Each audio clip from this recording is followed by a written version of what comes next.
Hello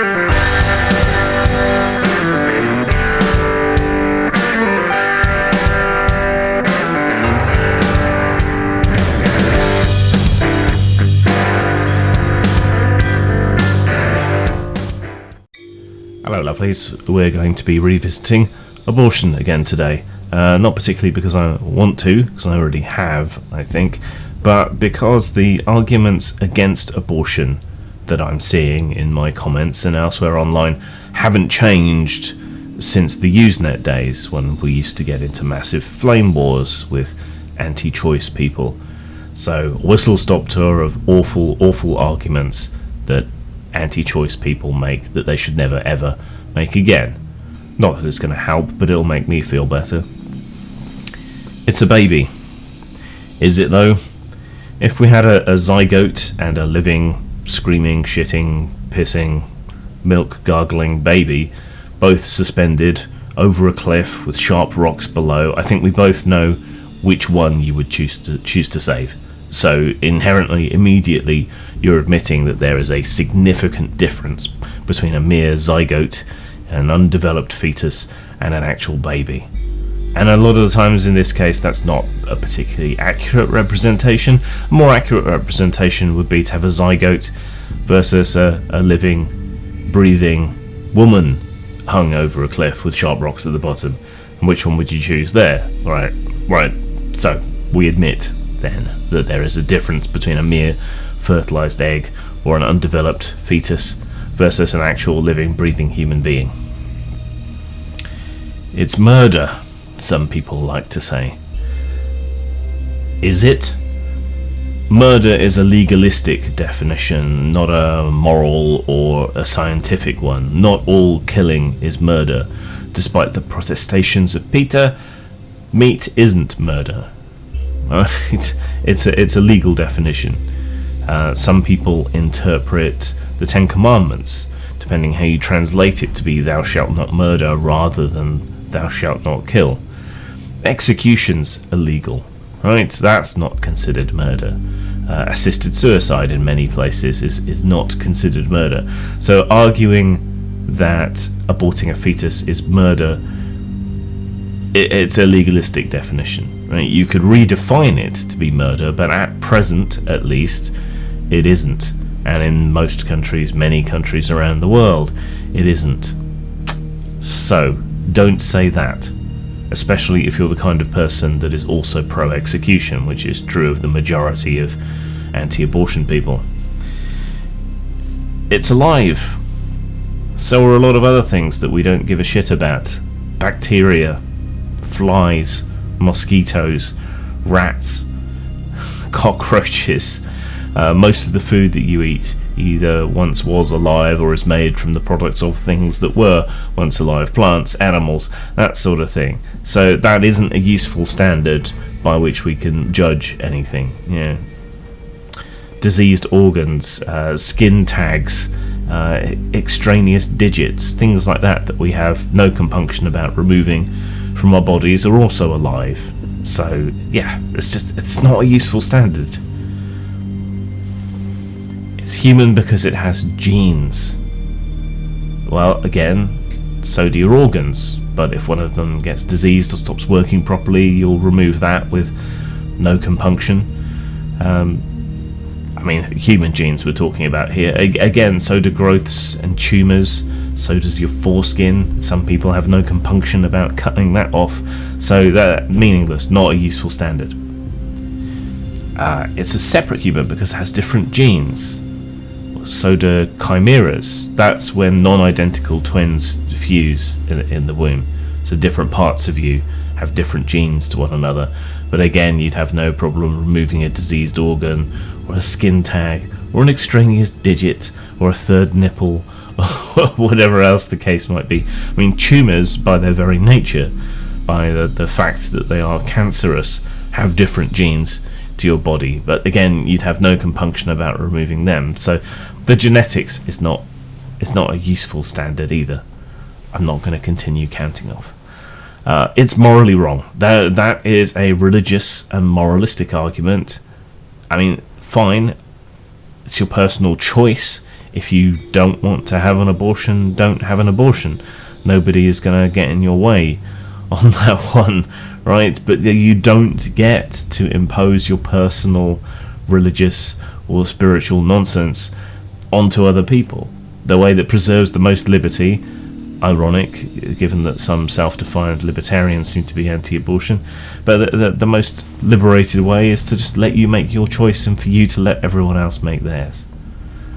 It can grow into a human, or you admit that it's not yet going to become a human baby. And the fact is that with cloning technology now actually being a thing, most of the cells in your body, ironically not gametes, can potentially grow into a human because they all contain the genetic information to build a complete new person. And could and can and might are not necessarily will. I mean, this is why you don't tell people you're pregnant for 3 months, because something could potentially go wrong, you know? Having an abortion is stressful for the mother and they regret it. Statistics suggest that it's not actually abortion that is causing the stress and the regret, because you see a lot less of that in countries where abortion is non-controversial, where the culture and the people accept it and understand that it's harmless. So it's not abortion that's the problem, it's being surrounded by cunts. There's a lot of disinformation that goes on around abortion protection bills and so on in places like New York and so on. People screaming that it allows abortion up to 9 months. That's not really what it says, at least not what they're trying to imply when they repeat this nonsense. What these provisions allow for is for elective abortion, typically up to 24 weeks, right? Which is the viability standard, which has its own problems, but we'll come to that. And then for medical reasons, up to 9 months. Some people talk about post-birth abortion, but this is more typically extensions of euthanasia laws. So if a child was born brain dead, never with any hope of ever growing up to be a living, active person, then that's a separate argument, really, euthanasia. But they don't allow elective abortion up to 9 months. And abstinence, which some people will say that you should engage in, I mean, the evidence is in that abstinence doesn't work, right? Sex isn't just about reproduction, it's about connections, it's about bonding with one another, it's about affection, maintaining relationships, all of that sort of thing. Even bonobo chimps understand that sex isn't just for reproduction, and we know that abstinence doesn't work. If you look at the statistics, the places that advocate abstinence in sex education and so on, and in contraception, so-called, you know, those are the places with the highest teen pregnancies. So yeah, abstinence just doesn't work. You can't fight such a primal, necessary urge within people. So the viability standard, there are burgeoning problems with the viability standard. I mean, it's a good one for the moment, and it happens to fall into the right sort of range, 24 weeks-ish. But we're getting to the point, technologically, where you may be able to grow babies outside of a woman's body, which is good news for a whole bunch of reasons, but it's going to mean that a baby is viable. A baby is viable from the moment of fertilization, because you could then remove it and put it in an exo-womb and spare the mother all the bodily stress and issues of growing it inside herself. So at some point or another, we're going to have to revisit this issue. Now, this is why my standard is consciousness. And consciousness doesn't really emerge until between the 24th to 27th weeks of pregnancy. That's when the brain activity in the parts of the brain responsible for consciousness are ongoing. And that means that is when a developing fetus has the capacity to process, to remember, to understand, to experience. And that's what defines us as human beings, our capacity for consciousness.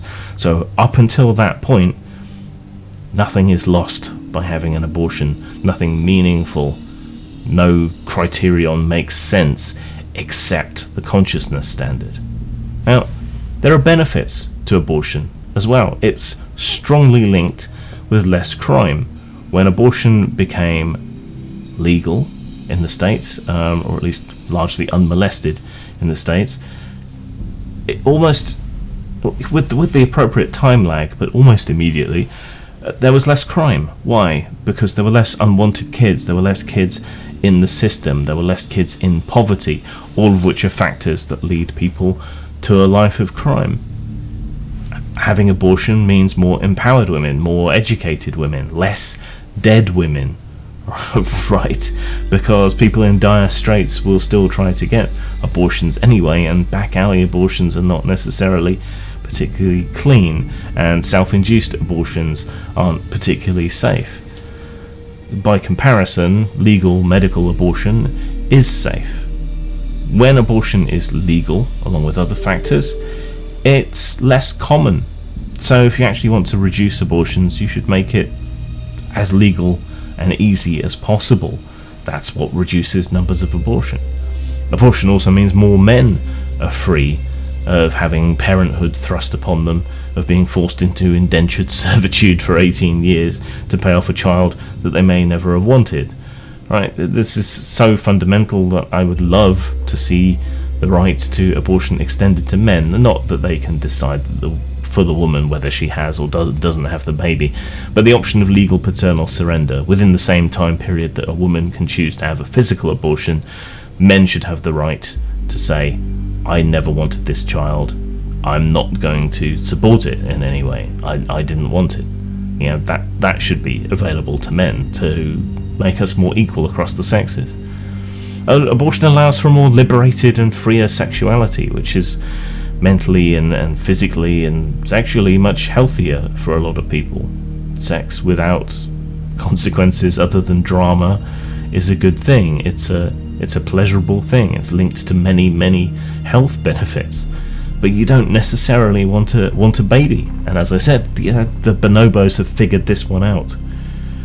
If you're going to argue against abortion, you need to be consistent. You need to only make secular and scientific arguments, which you don't. And to be consistent, you should also be arguing for free childbirth in the States. You shouldn't have to pay to have a child, especially if it's being forced upon you. You should argue for freer education right the way through from childhood to adulthood. You should argue for greater support for child rearing from the government, money for childcare, funding for adoption services, well, just more funding for women in general, baby boxes like they have in Finland, all of that kind of thing. Maybe subsidised formula, or, not have protectionist trade issues set up so that if your home supplier runs out, you can get it elsewhere. Bit topical, but there you go.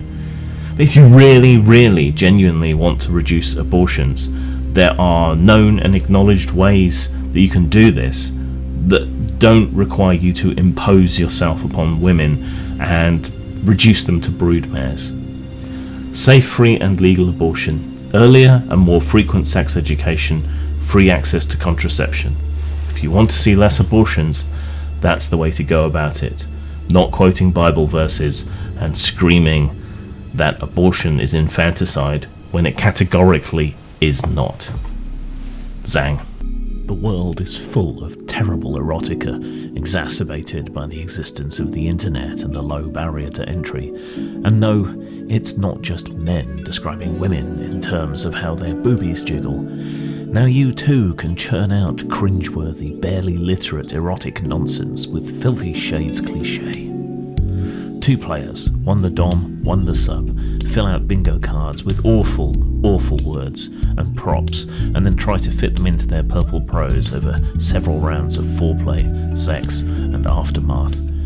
Whoever scores the most by working their words into their florid gibberish wins. This game was knocked up in an afternoon, but it only cost 50 cents, so bite me. Available at DriveThruRPG and post-mort.com.